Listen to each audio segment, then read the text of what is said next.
அனைவருக்கும் வணக்கம். Easy lecture channel உங்களை மிகவும் அன்புடன் வரவேற்கிறது. நம்ம இதுக்கு முந்தைய வீடியோவில் ஒரு அண்ணா யூனிவர்சிட்டி எக்ஸாமில் கேட்கப்பட்ட ஒரு போர்டே பிளாட் ப்ராப்ளம் எடுத்து பார்த்தோம். மே ஜூன் 2016 ரெகுலேஷன் 2013 கேட்கப்பட்ட கேள்வி. ஸோ அந்த ப்ராப்ளமுக்கு போர்டே பிளாட்டில் மேக்னிடியூட் பிளாட் மட்டும் பிளாட் பண்ணியிருக்கோம். இது வந்து ஒரு ட்ரெடிஷ்னல் மெத்தடாக நம்ம ஃபாலோ பண்ணி பிளாட் பண்ணியிருக்கோம். இதே ஒரு ஷார்ட்கட்டில் எப்படி பண்ணலாம் அப்படிங்கிறத பற்றி இந்த வீடியோவில் பார்ப்போம். ஸோ நமக்கு கொடுக்கப்பட்டிருக்கிற கொஸ்டின் என்ன அப்படின்னா, எஸ் டொமைனில் இருக்குது. g of s is equal to k into s square divided by 1 plus 0.2s into 1 plus 0.02s இப்படி கொஸ்டின் இருக்குது. இதை நம்ம வந்து ஃப்ரீக்வன்சி டொமைனுக்கு மாற்றணும். ஸோ கொஸ்டினில் என்ன கேட்டிருக்காங்க அப்படின்னா, இதுக்கு போர்டே பிளாட்டும் வரையணும், அதே மாதிரி இந்த k அப்படிங்கிற கான்ஸ்டன்ட்டோட வேல்யூ கண்டுபிடிக்கணும். அதுக்கு க்ளூ என்ன கொடுத்துருக்காங்க அப்படின்னா, கட் ஆஃப் ஃப்ரீக்வன்சி, அதாவது கெயின் கிராஸ் ஓவர் ஃப்ரீக்வன்சி வந்து 5 radians per second கொடுத்துருக்குறாங்க. Okay, so gain cross over frequency 5 radians per second இருக்கிற பட்சத்தில் கே என்னவா இருக்கும் அப்படின்னு கண்டுபிடிக்க சொல்லியிருக்காங்க. அதுக்கப்புறம் இதுக்கு வந்து போர்டே பிளாட் நம்ம பிளாட் பண்ணணும். ஸோ போர்டே பிளாட்டில் மேக்னிடியூட் பிளாட் ஏற்கனவே நம்ம பார்த்துட்டோம், ஒரு பெரிய எக்ஸ்பிளனேஷனோட பார்த்தோம். இன்னைக்கு இதுக்கு வந்து ஷார்ட்கட் மெத்தட் பார்ப்போம். ஸோ இனிஷியலாக நம்ம என்ன பண்ணியிருக்கோம் அப்படின்னா, கேக்கு 1 அப்படிங்கிற வேல்யூவை அசைன் பண்ணி இதை வந்து ஃப்ரீக்வன்சி டொமைனில் எழுதுகிறோம். ஓகே, ஸோ எஸ் டொமைனில் இருக்கிறத ஃப்ரீக்வன்சி டொமைனில் எழுதணும் அப்படின்னா g of j omega equal to j omega the whole square divided by 1 plus 0.2 j omega. s எல்லாம் j omega னு ரீப்ளேஸ் பண்ணோம். 1 plus 0.02 j omega. Okay, so இப்படி எழுதியாச்சு. ஓகே, இதை வந்து மேக்னிடியூடாகவும் ஃபேஸாகவும் நம்ம எழுதணும் அப்படின்னா எப்படி எழுதலாம் அப்படின்னா, g of j omega equal to omega square divided by omega square. இதுக்கு ஆங்கிள் என்ன அப்படின்னா, இது ஒமேகா ஸ்கொயர். ஒமேகா வெறும் ஒமேகா இருந்துச்சுன்னா அது வந்து 90 டிகிரியாக இருக்கும். ஜே இருக்கிறதுனால அது 90 டிகிரியாக இருக்கும். இது வந்து ஸ்கொயர் இருக்கிறதுனால மல்டிப்ளிசிட்டி இருக்கிறதுனால 90 டிகிரி இன்ட்டு 2 180 டிகிரி ஆயிரும். ஓகே, தென் 1 ப்ளஸ்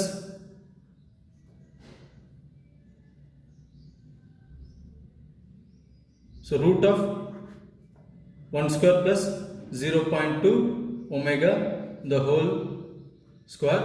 then இதோட ஆங்கிள் என்னன்னு பார்த்தோம்னா tan inverse of imaginary part 0.2 omega divided by real part 1 வரும். so tan inverse of 0.2 omega. then இது into root of 1 plus 0.02 omega whole square. 1 square plus 0.02 omega square. okay, then இதோட angle tan inverse of 0.02 omega divided by 1. okay, so இதுதான் இதோட representation. மேக்னிடியூடாகவும் ஃபேஸாகவும் represent பண்ணணும்னா, இப்போ magnitude மட்டும் எடுத்தோம் அப்படின்னா g of j omega in dB decibel ஸ்கேலில் எடுத்தோம்னா என்னெல்லாம் வரும் அப்படின்னா 20 log omega square minus 20 log, இது டினாமினேட்டரில் இருக்கிறதுனால நியூமரேட்டரில் எழுதுச்சுன்னா மைனஸ் போட்டு 20 log of root of 1 square plus 0.2 omega the whole square. So 1 ஸ்கொயருங்கிறது 1ன்னு எழுதியாச்சு. ஓகே, மறுபடியும் இதுவும் டினாமினேட்டரில் தான் இருக்குது. ஓகே, ஸோ இந்த டினாமினேட்டரில் இருக்கிறதையும் நம்ம நியூமரேட்டரில் எழுதணும் அப்படின்னா minus 20 log of root of 1 square plus 0.02 omega square. இது இதோட dBயில் மேக்னிடியூட நம்ம ரெப்ரசன்ட் பண்ணலாம். இதே ஆங்கிள் நம்ம எப்படி ரெப்ரசன்ட் பண்ணலாம் அப்படின்னா, g of j omega angle எப்படி ரெப்ரசன்ட் பண்ணலாம் அப்படின்னா இந்த 180 டிகிரி எழுதிடலாம். ஓகே, தென் இது நியூமரேட்டருக்கு வரச்சுல minus tan inverse of 0.2 omega. Then இது நியூமரேட்டருக்கு வரச்சுல minus tan inverse of 0.02 omega. Okay, so எந்த ஒரு கொஸ்டினும் கொடுத்தாலும் நம்ம வந்து முக்கியமாக ஃபேக்டர் என்னெல்லாம் ஃபேக்டர் கன்சிடர் பண்ணோம் அப்படின்னா, integral factor, derivative factor, constant gain factor, இந்த 3 ஃபேக்டரை வச்சு தான் நம்ம வேல்யூ கண்டுபிடிக்கணும். மிச்ச ஃபேக்டர்ஸ் எல்லாம் என்னெல்லாம், first order factor in numerator, first order factor in denominator, then quadratic factor in numerator, quadratic factor in denominator, இந்த மாதிரியான ஃபேக்டர்ஸ் எல்லாம் ஸ்லோப் கண்டுபிடிக்கிறதுக்காக நமக்கு பயன்படும். ஓகே, இந்த கொஸ்டினில் என்னெல்லாம் ஃபேக்டர்ஸ் இருக்குது அப்படின்னு பார்த்தோம்னா, இந்த j omega ஸ்கொயர் இருக்கு இல்லையா, இது வந்து derivative factor with multiplicity 2. okay, 2 power 2 இருக்கிறதுனால multiplicity 2 இருக்கக்கூடிய ஒரு derivative factor. ஓகே, தென் இது 1 divided by 1 plus 0.2 j omega அப்படிங்கிறது first order factor in denominator. அதே மாதிரி 1 divided by 1 plus 0.02 j omega-ங்கிறதும் first order factor in denominator. So இந்த கொஸ்டினை பொறுத்த வரைக்கும் ரெண்டு first order factor in denominator இருக்கு. So first order factor in denominator வந்து எவ்வளவு ஸ்லோப் கான்ஸ்டிடியூட் பண்ணணும்னா இது ஒரு -20 dB கான்ஸ்டிடியூட் பண்ணும், இது ஒரு -20 dB கான்ஸ்டிடியூட் பண்ணும். ஒரு டெரிவேட்டிவ் ஃபேக்டர் வந்து எவ்வளவு ஸ்லோப் கான்ஸ்டிடியூட் பண்ணும் அப்படின்னா 20 dB கான்ஸ்டிடியூட் பண்ணும். ஆனால் இது ஒரு மல்டிப்ளிசிட்டி 2 இருக்கிறதுனால எவ்வளவு ஸ்லோப் இருக்கும் அப்படின்னா 20 into 2. ஸோ இந்த மல்டிப்ளிசிட்டியால் மல்டிப்ளை பண்ணிடணும். 20 into 2 40 decibel per decade அப்படிங்கிற ஒரு ஸ்லோப்பை வந்து கான்ஸ்டிடியூட் பண்ணும். ஓகே, ஸோ நமக்கு இதை வச்சு தான் நம்ம ஸ்டார்ட் பண்ண போகிறோம். ஏன்னு கேட்டால் இதோட இம்பாக்ட் வந்து லோவர் ஃப்ரீக்வன்சியில் இது மட்டும்தான் வேல்யூ கொடுக்கும். ஹையர் ஃப்ரீக்வன்சி போக போக தான் இதெல்லாம் வரும். ஏன்னு கேட்டால் இப்போ ஒரு இன்டெக்ரல் ஒரு ஃபர்ஸ்ட் ஆர்டர் ஃபேக்டர் வந்து கார்னர் ஃப்ரீக்வன்சி வர்றது வரைக்கும், லோவர் ஃப்ரீக்வன்சிலேருந்து கார்னர் ஃப்ரீக்வன்சி வர்றது வரைக்கும் எந்த இம்பாக்டும் அது கொடுக்காது. அந்த கார்னர் ஃப்ரீக்வன்சி தாண்டின பிறகு தான் அது வந்து ஒரு ஸ்லோப்பே கொடுக்கும். ஓகே, அது வரைக்கும் அதோட ஸ்லோப் கார்னர் ஃப்ரீக்வன்சி வர்றது வரைக்கும் இந்த ஃபர்ஸ்ட் ஆர்டர் ஃபேக்டராக இருக்கட்டும், குவாட்ராட்டிக் ஃபேக்டராக இருக்கட்டும், கார்னர் ஃப்ரீக்வன்சி வர்றது வரைக்கும் அதோட ஸ்லோப் வந்து 0 decibel per decade தான். ஓகே, அப்போ அந்த கார்னர் ஃப்ரீக்வன்சி வர்றது வரைக்கும் எது வேல்யூ கான்ஸ்டிடியூட் பண்ணும், எது வேல்யூ கொடுக்கும் அந்த ஸ்லோப்பில் ட்ரான்ஸ்ஃபர் ஃபங்க்ஷனில் எது வந்து இம்பாக்ட் கிரியேட் பண்ணும் அப்படின்னா இந்த மாதிரியான விஷயங்கள் தான். என்னெல்லாம்னா integral factor, derivative factor, constant gain factor. So அதனால நம்ம இந்த மூணு ஃபேக்டரும் இருந்தால் கொஸ்டின்ல, அல்லது இந்த 3 ஃபேக்டர்ல ஏதாவது ஒன்று இருந்தாலும் சரி, இல்லை இந்த 3 இருந்தாலும் சரி, இதை மட்டும் தனியாக எடுத்து இதை வச்சு தான் நம்ம வேல்யூ கண்டுபிடிக்கணும். ஓகே, ஸ்டார்டிங் பாயிண்ட்ல அந்த ஒமேகா ஈக்குவல் டு அந்த லோவர் ஃப்ரீக்வன்சியில் ஃபர்ஸ்ட் வேல்யூ கண்டுபிடிக்கிறோம் இல்லையா, அந்த ஃபர்ஸ்ட் வேல்யூ கண்டுபிடிக்கிறதுக்கு அந்த இன்டெக்ரல் ஃபேக்டரையோ டெரிவேட்டிவ் ஃபேக்டரையோ அப்படி இல்லைன்னா கான்ஸ்டன்ட் கெயின் ஃபேக்டரையோ இந்த விஷயங்களை தான் நம்ம எடுத்துக்க போகிறோம். மற்றபடி ஃபர்ஸ்ட் ஆர்டர் ஃபேக்டரையோ இல்லை குவாட்ராட்டிக் ஃபேக்டர் நியூமரேட்டராக இருக்கட்டும், டினாமினேட்டராக இருக்கட்டும், எந்த இடத்துல இருந்தாலும் சரி அதை வச்சு வேல்யூ கண்டுபிடிக்கிறதுக்கு நம்ம யூஸ் பண்ண போகிறது இல்லை. ஓகே, அப்போ நம்ம வேல்யூ எதை வச்சு யூஸ் பண்ண போகிறோம், இந்த 20 log of omega square இருக்கு இல்லையா, இதை வச்சு தான் நம்ம வேல்யூ கண்டுபிடிக்க போகிறோம். ஓகே, அப்போது g of j omega in dB நான் வேல்யூ கண்டுபிடிக்கிறதுக்கு எதை மட்டும் பயன்படுத்த போகிறேன் அப்படின்னா magnitude of g of j omega in dB நான் கண்டுபிடிக்க போகிறது, வேல்யூ வச்சு கண்டுபிடிக்க போகிறது 20 log of omega square மட்டும்தான். இதை மட்டும்தான் நான் பயன்படுத்த போகிறேன். மற்றபடி இருக்கிற இந்த ஃபர்ஸ்ட் ஆர்டர் ஃபேக்டரை நான் பயன்படுத்த போகிறது இல்லை. ஸோ இது என்னவா இருக்கும் அப்படின்னா 40 log omega. இந்த ஸ்கொயர் வந்து இங்கே வந்துருச்சுன்னா 40 log omega. இது இப்படி ஆயிடும். Okay, right. இப்போ இது lower frequency omega equal to 0லேருந்து ஒரு கார்னர் ஃப்ரீக்வன்சி வர்றது வரைக்கும். இப்போ இந்த இடத்துல இந்த கொஸ்டினை பொறுத்த வரைக்கும் நமக்கு ரெண்டு கார்னர் ஃப்ரீக்வன்சி இருக்குது. ஒன்று 1/0.2 ரேடியன்ஸ் பர் செகண்ட், இன்னொன்று 1/0.02 ரேடியன்ஸ் பர் செகண்ட். இப்படி ரெண்டு கார்னர் ஃப்ரீக்வன்சி இருக்குது. என்ன கேட்டால் ரெண்டு ஃபர்ஸ்ட் ஆர்டர் ஃபேக்டர் இருக்கு இல்லையா டினாமினேட்டரில், அதனால நமக்கு ரெண்டு கார்னர் ஃப்ரீக்வன்சி இருக்கும். இந்த இன்டெக்ரல் ஃபேக்டர், டெரிவேட்டிவ் ஃபேக்டர், அதுக்கப்புறமேட்டு கான்ஸ்டன்ட் கெயின் ஃபேக்டர், இதனால எந்த கார்னர் ஃப்ரீக்வன்சியும் இருக்காது. அது நல்லா தெரிஞ்சுக்கணும். ஓகே, ஸோ இந்த 3 ஃபேக்டர்ஸ் வந்து எந்த ஒரு கார்னர் ஃப்ரீக்வன்சியும் கொடுக்காது. கார்னர் ஃப்ரீக்வன்சி வர்றதே இந்த ஃபர்ஸ்ட் ஆர்டர் ஃபேக்டர்லேருந்து தான் கார்னர் ஃப்ரீக்வன்சி வரும். First order factor, quadratic factor, இதுக்கெல்லாம் தான் கார்னர் ஃப்ரீக்வன்சி இருக்கும். ஓகே, ஸோ இப்போ இந்த இடத்துல ரெண்டு ஃபர்ஸ்ட் ஆர்டர் ஃபேக்டர் என் டினாமினேட்டர் இருக்குது. ஸோ ரெண்டு கார்னர் ஃப்ரீக்வன்சி இருக்குது. ஓகே, இதில் எது கம்மியான கார்னர் ஃப்ரீக்வன்சி அப்படின்னு சர்ச் பண்ணணும். அதுக்கு ஒரு corner frequency WC1 first corner frequency 1 divided by 0.2 radians per second. So 1 divided by 0.2ங்கிறதுனால 5 radians per second ஆயிடுச்சு. Okay, then corner frequency 2 second corner frequency என்னவா இருக்கும் அப்படின்னா omega C2 equal to 1 divided by 0.02. So இதோட value என்ன அப்படின்னா 50 radians per second. Okay, so நமக்கு இப்போ ஒமேகா C1 தான் கம்மியான கார்னர் ஃப்ரீக்வன்சி, ஒமேகா C2 அதை விட அதிகமான கார்னர் ஃப்ரீக்வன்சி அப்படிங்கிறது நமக்கு இது மூலமாக தெரிஞ்சிச்சு. 5 radians per second 50 radians per second விட கம்மி. அதனால ஒமேகா C1 ஒமேகா C2 விட கம்மி அப்படிங்கிறதுனால நம்ம 0லேருந்து ஸ்டார்ட் பண்ணி இந்த ஒமேகா C1 அதாவது 5 radians per second வர்றது வரைக்கும் நமக்கு ஸ்லோப்பில் எந்த மாற்றமும் இருக்காது. ஒமேகா C1 இந்த கார்னர் ஃப்ரீக்வன்சியை கிராஸ் பண்ண பிறகு இந்த ஃபேக்டர் இருக்கு இல்லையா, இந்த first order factor in denominator இருக்கு இல்லையா, இதனால வரக்கூடிய ஒரு -20 decibel per decade அது வந்து நமக்கு உள்ள ஒரு ஸ்லோப்ல ஒரு இம்பாக்ட் கிரியேட் பண்ணும். தென் நம்ம அதே அப்படியே ஸ்லோப் வரைஞ்சிக்கிட்டே இருப்போம். அடுத்தது corner frequency 50 radians per second வரச்சுல இந்த வேல்யூ இருக்கு இல்லையா, இந்த first order factor in denominator, இந்த ஃபர்ஸ்ட் ஆர்டர் ஃபேக்டர் இன் டினாமினேட்டரையும், அதாவது 1 + 0 1 / 1 + 0.02 j ஒமேகா, இந்த ஃபர்ஸ்ட் ஆர்டர் ஃபேக்டரும் ஒரு இம்பாக்ட் கிரியேட் பண்ணும். அதனால ஒரு -20 டெசிபல் பெர் டிகேட் வந்து ஒரு ஸ்லோப்ல ஒரு மாற்றம் ஏற்படும். ஓகே, அதனால இப்போ நம்ம வந்து லோவர் ஃப்ரீக்வன்சில இருந்து இப்போ லோவர் ஃப்ரீக்வன்சி ஒன்று நம்ம அசைன் பண்ணணும். ஓகே, ஸோ 5 ரேடியன்ஸ் பெர் செகண்ட்ல தான் ஸ்டார்ட் ஆகுது. 5 ரேடியன்ஸ் பெர் செகண்ட் வந்து கம்மியான ஃப்ரீக்வன்சி. ஸோ இதை விட கம்மியான ஒரு ஃப்ரீக்வன்சி நம்ம சூஸ் பண்ணலாம். ஸோ அந்த பாயிண்ட் அது ஒரு ரெஃபரன்ஸ் பாயிண்ட், அது நம்மளே என்ன ஃப்ரீக்வன்சி வேணாலும் சூஸ் பண்ணிக்கலாம். அதுல இருந்து நம்ம வந்து வேல்யூ எடுக்க போறோம் அப்படின்னு அர்த்தம். ஓகே, ஸோ அது வந்து 5 ரேடியன்ஸ் பெர் செகண்ட்னா 1 ரேடியன் பெர் செகண்ட் சூஸ் பண்ணிக்கலாம், 0.8 ரேடியன்ஸ் பெர் செகண்ட் சூஸ் பண்ணிக்கலாம், 0.7 radians per second, 0.5 radians per second, 0.1 radians per second, என்ன வேணாலும் சூஸ் பண்ணிக்கலாம். என்ன சூஸ் பண்ணாலும் நமக்கு போர்டே பிளாட்ல எந்த ஒரு மாற்றமும் வராது, அந்த ஷேப் வந்து அப்படியே தான் இருக்கும். ஓகே, ஸோ அதை நம்ம இப்போ பார்த்துருக்கோம். ஓகே, இப்போ நான் வந்து ω1 = அந்த போன ப்ராப்ளம் சூஸ் பண்ண அதே ω_L லோவர் ஃப்ரீக்வன்சி என்ன சூஸ் பண்ணியிருக்கேன் அப்படின்னா 0.5 ரேடியன்ஸ் பெர் செகண்ட் சூஸ் பண்ணியிருக்கேன். ஓகே, தென் ω_C2 highest frequency, second corner frequency வந்து 50 ரேடியன்ஸ் பெர் செகண்ட் இருக்கு. அப்போ ஹையர் ஃப்ரீக்வன்சி இதை விட ஜாஸ்தியாக ஒரு வேல்யூ சூஸ் பண்ணும். ஸோ போன ப்ராப்ளம்ல, அதாவது இதே ப்ராப்ளம் நம்ம இங்கே சால்வ் பண்ணியிருந்தோம் இல்லையா. ஓகே, சால்வ் பண்ணி நமக்கு இப்படி கிடைச்சது இல்லையா. ஓகே, அதே வேல்யூ இங்கேயும் எடுத்துக்கிறேன். 100 radians per second, ω/h = 100 radians per second. Okay, so இப்படி ஒரு 4 வேல்யூ வந்துருச்சு. ஓகே, ஸோ இப்போ ஒவ்வொரு வேல்யூவையும் நம்ம இந்த g(j⍵) dB இருக்குல்ல, இதில் சப்ஸ்டிடியூட் பண்ணி நம்ம வேல்யூ எடுக்கலாம்.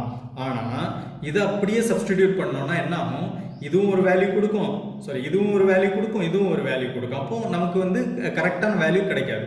அதனால தான் நான், ஏன்னா அது ஒரு இம்பாக்ட் கிரியேட் பண்ணாது இல்லையா. இந்த ஃபர்ஸ்ட் ஆர்டர் ஃபேக்டர் எல்லாமே எந்த ஒரு இம்பாக்டும் கிரியேட் பண்ணாது இந்த கார்னர் ஃப்ரீக்வன்சி வர்றது வரைக்கும். ஓகே, அதனால லோவர் ஃப்ரீக்வன்சிலேருந்து இந்த ஃபர்ஸ்ட் கார்னர் ஃப்ரீக்வன்சி வரைக்கும் எது இம்பாக்ட் கிரியேட் பண்ணும் அப்படின்னா இதுதான் இம்பாக்ட் கிரியேட் பண்ணும், 40 log ஒமேகா. அதனால இந்த இடத்துல நான் இந்த கார்னர் ஃப்ரீக்வன்சியோட வேல்யூவை சப்ஸ்டிடியூட் பண்ணி என்ன வேல்யூ அப்படின்னு கண்டுபிடிக்க போறேன். Okay, so 40 log of 0.5 equal to, okay, so இது என்னன்னு கண்டுபிடிப்போம். 40 log of 0.5,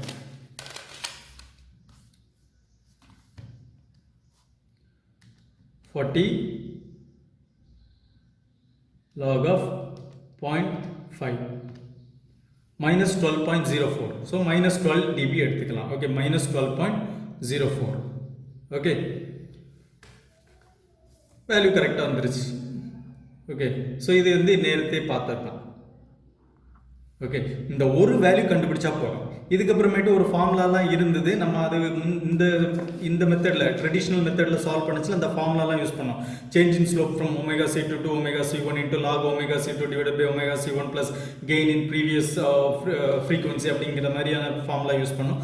அந்த ஃப்ரீக்வன்சி எல்லாம் யூஸ் பண்ண வேண்டாம், நமக்கு ஸ்லோப் மட்டும் தெரிஞ்சா போதும். ஓகே, இப்போ ω_L இருந்து ω_L to ω/C1 என்ன ஸ்லோப்ல இருக்கும், ஸ்லோப் வந்து 40 + 40 டெசிபல் பெர் டிகேட் இந்த ஸ்லோப்ல இருக்கும். ஓகே, அடுத்தது ω/C1 இருந்து ω/C2 வரைக்கும் என்ன ஸ்லோப்ல இருக்குன்னு பார்ப்போம்.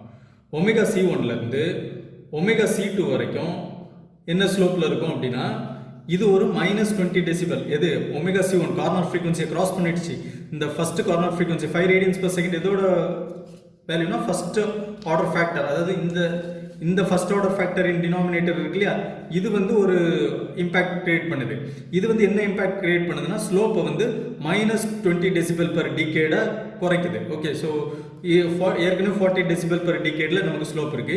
தென் இந்த first order factor in denominator ω/C1 இருந்து ω/C2 வரைக்கும் அது ஒரு -20 டெசிபல் பெர் டிகேடா ஒரு இம்பாக்ட் கிரியேட் பண்ணுது. அப்போ 40 - 20 டெசிபல் பெர் டிகேட் என்ன ஆகுது அப்படின்னா நமக்கு +20 டெசிபல் பெர் டிகேடா கம்மியாகுது ஸ்லோப். ஓகே, அடுத்தது ω/C2 to ω/h இது என்ன பண்ணுது, இதுவும் ஒரு first order factor in denominator இருக்குல்ல, இந்த ஃபர்ஸ்ட் ஆர்டர் ஃபேக்டர் இன் டினாமினேட்டரோட கார்னர் ஃப்ரீக்வன்சி இந்த ω/C2. ஸோ இந்த ω/C2 கிராஸ் பண்ண உடனே அது ஒரு இம்பாக்ட் கிரியேட் பண்ணும். அது என்ன பண்ணும், என்ன ஒரு -20 டெசிபல் பெர் டிகேட் இம்பாக்ட் உருவாக்கும். ஸோ ஏற்கனவே +20 டெசிபல் பெர் டிகேட் இருக்கு. இது ஒரு -20 டெசிபல் பெர் டிகேட் அப்படின்னா +20 -20 0 decibel per decade. Okay, 0 decibel per decade. Okay, so இந்த மாதிரி ஸ்லோப் இருக்குது. நமக்கு ஒவ்வொரு செக்மெண்ட்டில் என்ன ஸ்லோப்னு தெரிஞ்சிச்சு. இதுதான் முக்கியம். என்னெல்லாம் முக்கியம்னா இந்த பிளாட் ஃபஸ்ட்டு பாயிண்ட் முக்கியம், அடுத்தது இந்த ஸ்லோப்பெல்லாம் முக்கியம். இதை தெரிஞ்சாலே, இந்த 4 விஷயம் தெரிஞ்சாலே நமக்கு என்ன பண்ணலாம் அப்படின்னா போர்டே பிளாட்டை பிளாட் பண்ணிடலாம். ஓகே, போர்டே பிளாட்டில் இருக்கிற மேக்னிடியூட் பிளாட்டை ஈஸியாக பிளாட் பண்ணிடலாம். ஓகே, பார்ப்போம்.